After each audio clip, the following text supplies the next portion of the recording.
نیکی سے آدمی کبھی نہیں رکتا ہے۔ حضرت خالد بن ولید رضی اللہ تعالیٰ عنہ کا واقعہ ہم نے بارہا سنا ہوگا۔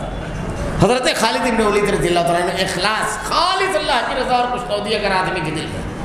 حضرت خالد بن ولید رضی اللہ تعالیٰ عنہ انسانی تاریخ کے، اسلامی نہیں انسانی تاریخ کے عظیم چل رہی ہے۔ آپ کی جنگوں کے بارے میں لوگ حیرت زدہ ہیں، جو حکمت عملی آپ اختیار کرتے تھے انتہائی کم تعداد میں، لیکن جس طرح آپ منصوبہ بندی کے ساتھ آپ نے جنگیں لڑی ہے اور جس طرح کے آپ کے فتوحات ہیں، لوگ حیرت زدہ ہیں۔ حضرت خالد بن ولید رضی اللہ تعالیٰ عنہ کا کسی لشکر میں موجود ہونا لوگ اس جنگ میں فتح کی علامت سمجھا کرتے ہیں۔ حضرت عمر رضی اللہ تعالیٰ عنہ کے دور خلافت میں کچھ اسباب کی وجہ سے حضرت عمر رضی اللہ تعالیٰ عنہ نے آپ کو معزول کر دیا اور آپ کی جگہ حضرت ابو عبیدہ بن جراح رضی اللہ تعالیٰ عنہ کو سپہ سالار بنایا۔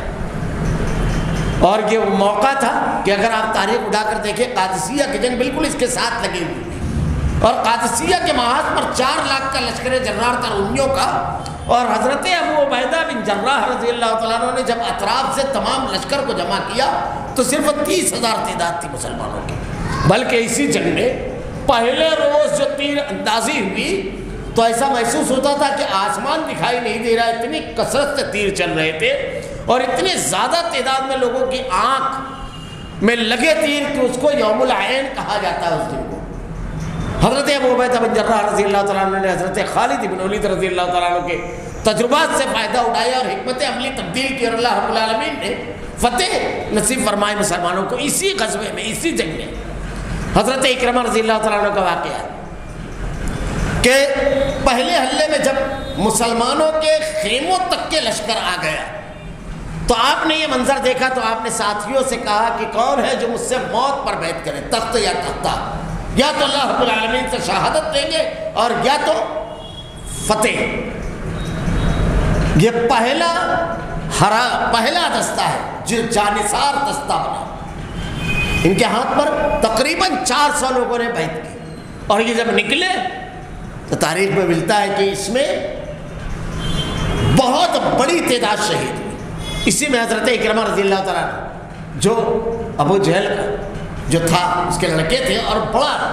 زبردست اسلام قبول کرنے کے بعد انہوں نے کارنامہ انجام دیا، اور حضرت خالد بن ولید رضی اللہ تعالیٰ عنہ کے بچپن کے دوستوں میں سے تھے۔ حضرت اکرمہ رضی اللہ تعالیٰ عنہ جب میدان جنگ میں بالکل اندر داخل ہوئے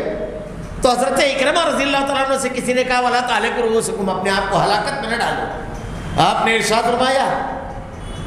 کہ یہ کیا کہہ رہے ہو، یہ ہلاکت میں ڈالنا نہیں ہے۔ میں جب مسلمان نہیں تھا تو بہت بڑھ چڑھ کر کے اہل ایمان کے خلاف اقدامات کیا کرتا تھا، اور آج جب کہ اللہ نے مجھے ہدایت نصیب کی ہے اور اللہ کے راستے میں اللہ کے دشمنوں سے مقابلہ کرنا ہے، ایسے موقع پر میں اپنی پرواہ کروں۔ آسمان کی طرف نظریں اٹھائی اور اللہ رب العالمین سے دعا کی کہ رب العالمین مجھ کو شہادت نصیب فرما۔ اس کے بعد جب آپ دشمن کے اندر گھسے تو روایتوں میں ملتا ہے کہ جب آپ کو اٹھا کر لایا گیا تو 70 سے زائد زخم تھے آپ کے بدن پر، اور حضرت خالد بن ولید رضی اللہ تعالیٰ عنہ کی ران پر آپ کا سر تھا، اور اسی حالت میں آپ کی وفات ہوئی، شہید آپ اسی حالت میں ہوئے۔ تو حضرت خالد بن ولید رضی اللہ تعالیٰ عنہ کو جب معزول کیا گیا تو حضرت خالد بن ولید رضی اللہ تعالیٰ عنہ کے پاس کچھ لوگوں نے آ کر کے کہا کہ آپ سپہ سالار رہیں گے۔ آپ کی حکمت عملی بڑی زبردست ہوتی ہے اور آپ کی قیادت کی وجہ سے بڑی کم تعداد میں بھی اگر ہوں تو فتوحات حاصل ہوتی ہے، اور اسلام کا غلبہ ہو رہا ہے، اسلامی مملکت وسیع ہو رہی ہے، اللہ کا پیغام بہت دور تک لوگوں کو پہنچ رہا ہے۔ آپ کا حق ہے کہ آپ قائد رہیے، آپ سپہ سالار رہیے، ہم سب آپ کے ساتھ ہیں۔ حضرت خالد بن ولید رضی اللہ تعالیٰ عنہ نے بڑا تاریخی جملہ کہا، یہ اخلاص جب آدمی کے دل میں ہوتا ہے تو عہدہ اگر اس کو چلا جائے اس کو پرواہ نہیں ہوتی ہے، وہ عہدے کا دیوانہ نہیں ہوتا ہے۔